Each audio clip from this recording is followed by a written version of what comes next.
Hello बच्चों, आज हम सुनाएंगे दादी की जादुई लालटेन वाली कहानी। बहुत समय पहले की बात है। एक छोटा सा गांव था, खोजीपुर। वहां रहती थी एक बूढ़ी दादी, बहुत समझदार और संस्कारी थी। सब उन्हें दादी अम्मा कहते थे।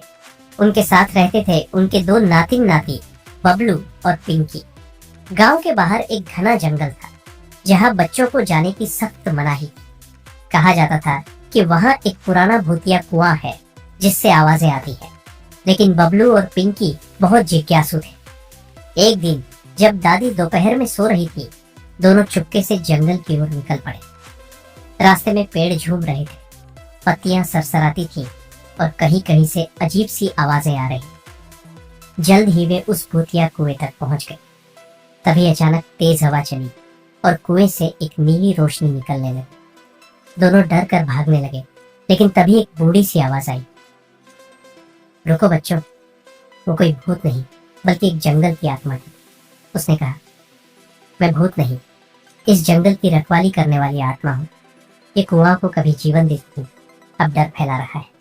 क्या तुम मेरी मदद करोगे? बबलू और पिंकी ने हाँ कहा। आत्मा ने उन्हें एक जादुई लालटेन दी और कहा, इस लालटेन को लेकर दादी के पास जाओ, वो जानती है क्या करना है। दोनों भागकर घर पहुंचे।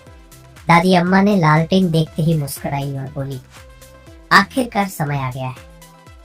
दादी ने लालटेन में खास तेल डाला और मंत्र बोले। अगली सुबह गांव वाले जब कुएं के पास पहुंचे तो वहां से पानी की मीठी खुशबू आ रही। कुआं फिर से जीवन का स्रोत बन गया। इस कहानी से हमें ये सीखने को मिलता है कि डर को समझदारी से देखो तो वो डर नहीं रह जाता, और बुजुर्गों की बात हमेशा ध्यान से सुननी चाहिए। उनमें वर्षों की समझ छुपी होती है। क्या आप हमारी कहानियों से सीख रहे हैं? अगर आपको हमारी कहानियां पसंद आ रही है तो लाइक, शेयर एंड सब्सक्राइब कीजिए। हम आपके लिए ऐसी रोमांच